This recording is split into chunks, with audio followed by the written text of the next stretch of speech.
Ele é uma das figuras mais influentes do cenário evangélico e político do Brasil, um líder religioso, escritor e deputado federal que construiu sua trajetória com discursos firmes e posicionamentos marcantes. Nascido em 1972, Marco Feliciano tornou-se conhecido como pastor da Assembleia de Deus e por suas posições conservadoras. No vídeo de hoje, o pastor Marco Feliciano conta qual foi o seu maior desafio da vida pastoral. E se você quer acompanhar mais conteúdos como este, já deixa o like, se inscreva no canal e ativa o sininho para não perder nenhuma novidade. E qual foi o maior desafio que você enfrentou assim nessa sua vida pastoral? Aceitar o chamado. Né? Aceitar o chamado, porque o ministério que o Senhor me deu, ele foi se transformando com o passar do tempo, né? Ele vai se metamorfoseando. Eu sou um evangelista por natureza. A minha vocação é uma vocação evangelística. O evangelista é aquele ministério de impacto, é um ministério que chama a igreja para a briga, que desperta a igreja, que traz a igreja para o centro da vontade do Senhor, é a voz profética. E com o passar do tempo eu fui me transformando em pastor. Eu já tinha o título pastoral, mas uma coisa é você ter o título, outra coisa é você ser pastor. Hoje eu pastorei uma igreja. Então essa transição foi muito difícil também. E compreender a vocação não é fácil. Eu sou de uma época que você tinha que fazer uma escolha. E eu fiz uma escolha, eu deixei tudo para trás. Eu tranquei, eu era de família pobre, lutei a vida toda e consegui entrar numa faculdade de Direito. O meu sonho era ser advogado. Eu queria chegar a ser juiz. Eu consegui passar numa escola muito difícil, uma das mais difíceis do interior de São Paulo, que era na cidade de Franca, e com 6 meses eu tranquei a matrícula porque surgiu uma oportunidade para eu fazer teologia. E a igreja exigia que o obreiro tivesse teologia. Então eu deixei a minha paixão pela minha vocação. Eu não conseguiria fazer as duas coisas juntos. Então eu me formei em teologia. Agora que eu me formei em teologia, eu comecei a me oferecer nas igrejas para pregar. Assembleia de Deus, Correio e Coca-Cola tem em qualquer lugar do mundo.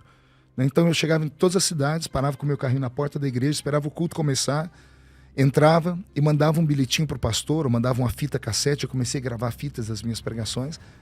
E esperando que alguém me desse uma oportunidade para pregar, para poder falar o que eu havia aprendido no curso de teologia. E quando a gente está cheio, quer falar, né? Quer falar. E as oportunidades começaram a vir, Deus começou a abrir as portas. E teve um dia que eu tive que escolher entre o meu trabalho secular e viver da fé. Qual que era daí seu trabalho secular? Eu trabalhava numa empresa chamada Intel, Indústria de Terminais Elétricos. Trabalhava no departamento de crédito e cobrança da empresa. É da minha cidade, é a segunda maior empresa da minha cidade. Eu estava muito bem alocado na época, né? Uhum. E eu tive que fazer uma escolha. Eu tive que pedir as contas da empresa para viver da fé. E ao mesmo tempo tem o medo, né? Pô, vou largar meu emprego agora. Por mais que a gente tenha fé, eu quero até que você fale um pouco sobre isso, porque as pessoas que estão de fora, elas imaginam assim, o pastor não sente vontade de fazer nada além, não é tentado, é aquilo, ele aceita aquilo com naturalidade. Por mais que a gente aceite, sim, porque nós estamos debaixo da palavra e nós cremos que aquilo que o Senhor falou é o que Ele falou e nós não temos que questionar. Todos nós continuamos como seres humanos tendo vontades, sentimos medo. É automático isso. É da natureza do ser humano se fechar quando ele não encontra uma saída.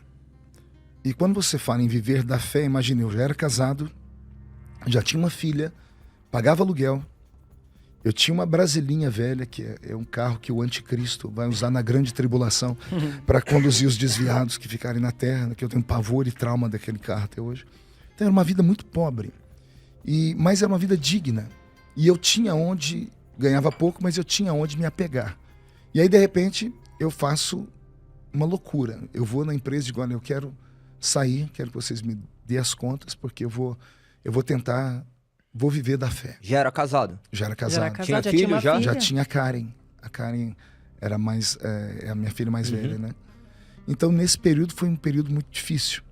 Porque eu pedi as contas e eu fui para a nossa reunião de obreiro geral dizendo, pastor, não, agora... O problema não é a reunião de obreiros, o problema é em casa. A minha esposa, ela sempre me incentivava. Eu falei, uma hora eu vou pedir as contas. E ela, vai, porque Deus tem uma vocação na sua vida.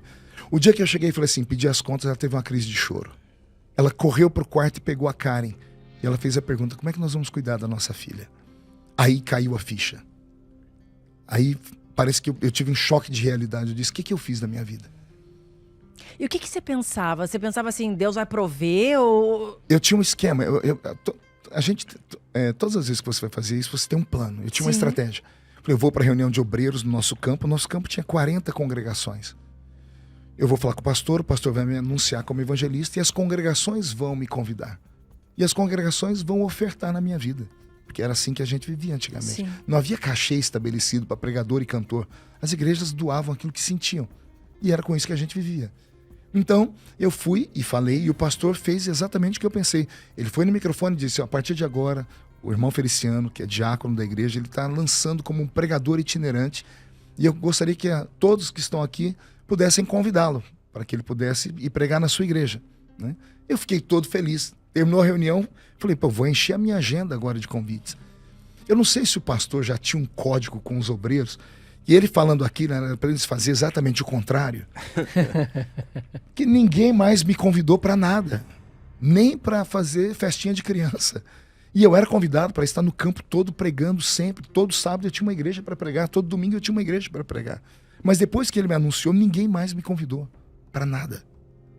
E daí a gente se perguntou assim, será que eu... Aí eu vim pregar aqui em São Paulo, vim numa reunião de obreiros aqui em São Paulo, na Igreja Assembleia de Deus, uma reunião de obreiros grande, aqui já era do estado todo. Comentei a história com um amigo me indicou para pregar numa cidadezinha aqui de Campinas, numa igreja pequenina, lá no Jardim Eulina. Aí eu fui pregar naquela noite Jesus curou um menino de... Oh meu Deus, como é que era o nome da doença? É a doença que vai dando nos nervos. Ele entrou pela igreja arrastado. Como é que é o nome? Hepatite? Eu esqueci o nome. Jesus curou um rapaz. A família entrou com ele babando dentro da igreja. E durante a pregação, ele foi curado. Mas eu não orei por ele, eu não fui lá estender a mão por ele. Ele foi curado durante a pregação. E ele foi ao púlpito e pegou o microfone da minha mão e deu testemunho. Quando ele deu testemunho, a igreja foi aos céus e voltou.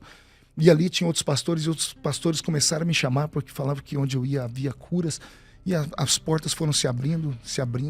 A caminhada pastoral nunca foi fácil. Os desafios são muitos. A responsabilidade de guiar pessoas, as críticas, as provações e os momentos de dúvida. Mas é justamente nesses momentos que a fé se fortalece e a nossa missão se torna ainda mais clara. Cada obstáculo enfrentado é uma oportunidade para crescer, aprender e seguir levando a palavra de Deus com total amor e dedicação. Muito obrigado por assistir e que Deus abençoe a sua vida. Até o próximo vídeo.